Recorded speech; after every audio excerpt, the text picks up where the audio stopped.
Kapag opo nga. Asya, alis na ako Ikaw na muna bahala kay nanay.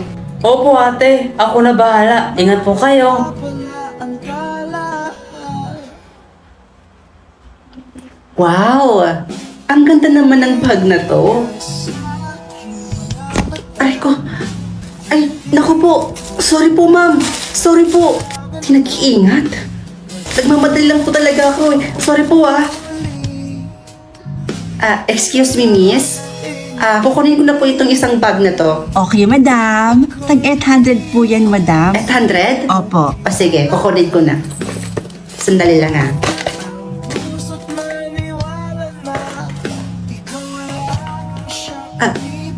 Teka lang. Hala, madam. Mukhang nadukutan kayo ng batang yun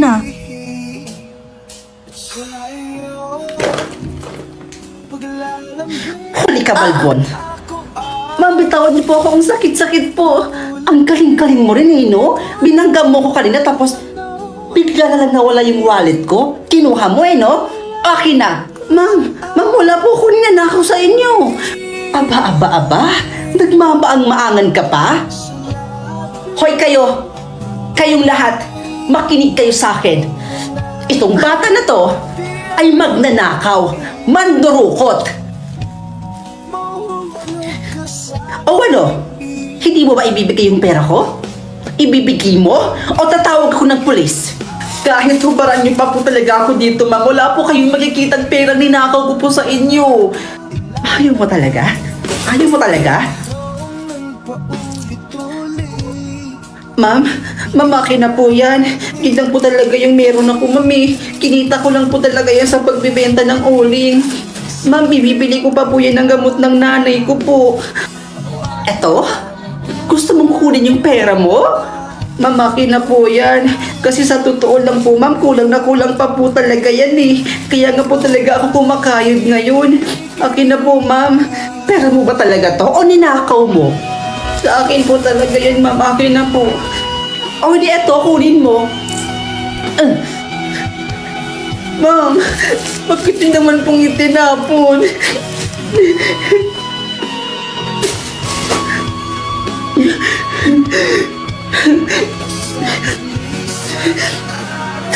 Ma'am naman Anong nangyayari dito? Mamang pulis, itong bata na to ay dinukutan ako. Ninakawan ako ng pera. Bata, totoo ba ang sinasabi niya? Daputin niyo yan! Siya nagsasabi po talaga ako ng totoo. Hindi po talaga ako nagdakaw, sir. Hindi po talaga. O siya, sige po madam. Kami na lang po bahala sa batang ito. Ibibigay na lang po namin siya sa DSWD. Peste!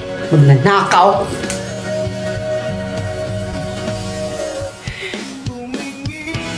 Ay, Nay, nandito na pala si ate. O ate, di ka nakabili ng bag, no? Naiwan mo kasi pitaka mo dun sa lamesa. Ano?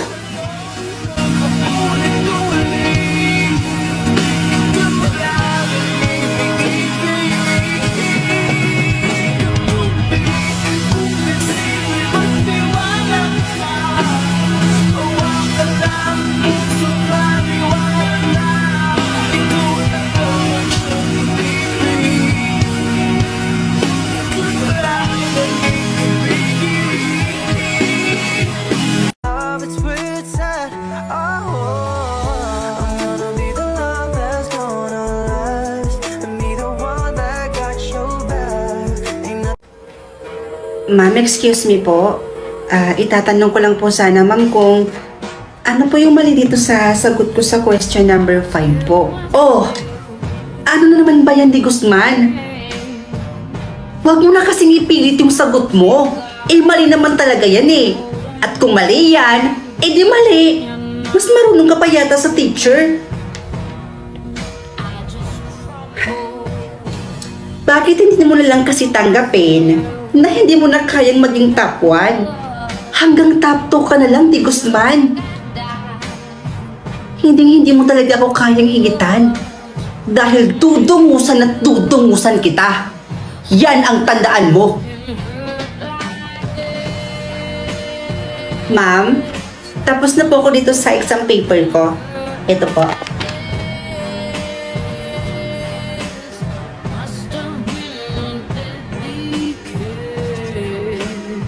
Guys, look. Tingnan niyo nga si Di Guzman. Kaya init-init tapos naka-jacket. Paano ka naman makakapag-focus niyan sa exam, Di Guzman? Ay nako, ang weird-weird kasi. Tara na nga.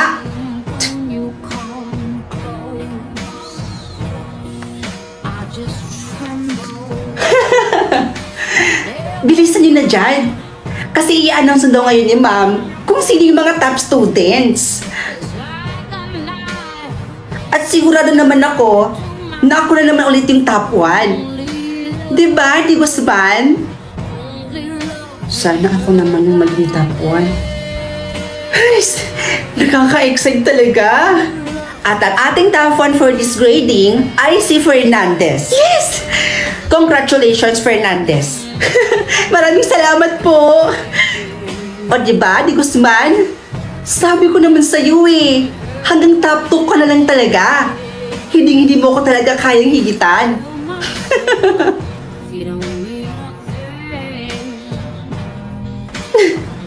Natutuwa na naman sa akin ulit si Mommy.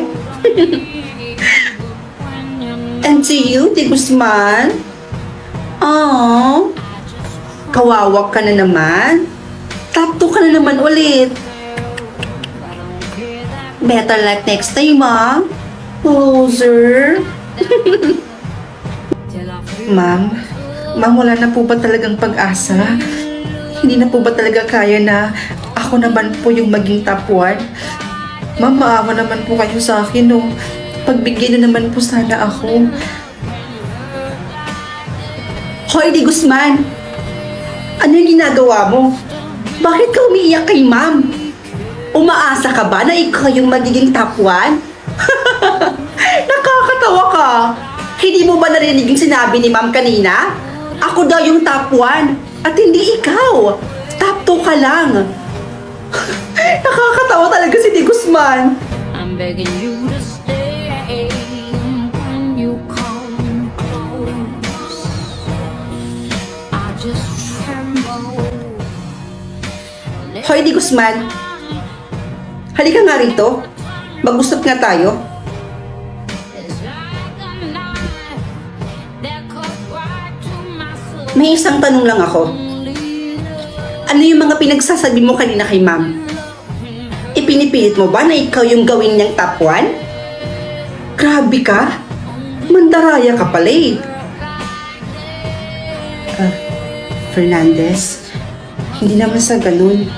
Sa ganun yon, Di Guzman. Bakit hindi mo na lang kasi tanggapin na mas matalino at mas magaling ako kaysa sa'yo? At alam mo, ang weird-weird mo. Kainit-init tapos naka-jacket ka. Ako yung mas naiinitan sa'yo eh. Pwede ba tanggalin mo yan? Tanggalin mo nga.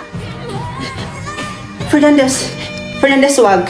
Tanggalin mo nga sabi eh. Fernandez, nasasaktan ako.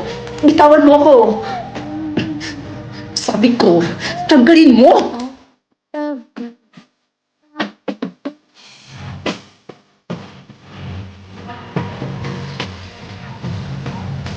Di Guzman? Bakit may mga pasaka? Sino may gawa sa'yo nito? Napapaaway ka ba? Hindi! At wala ka ng pakialam doon. Feeling concerned ka? Ano ba bang ikinakagalit mo, Fernandez? Eh, ikaw na nga yung tapon at hindi ako. Tigilan mo na ako, Fernandez, ha? Wala kang alam sa buhay ko.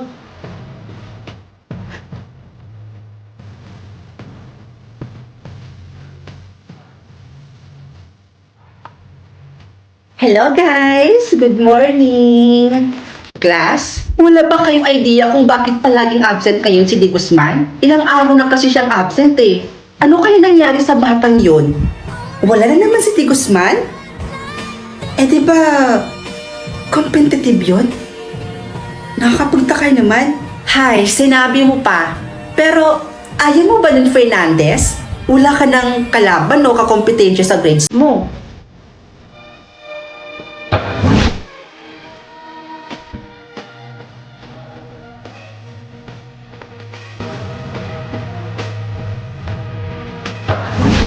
Tigilan mo na ako, Fernandez, ha? Wala kang alam sa buhay ko.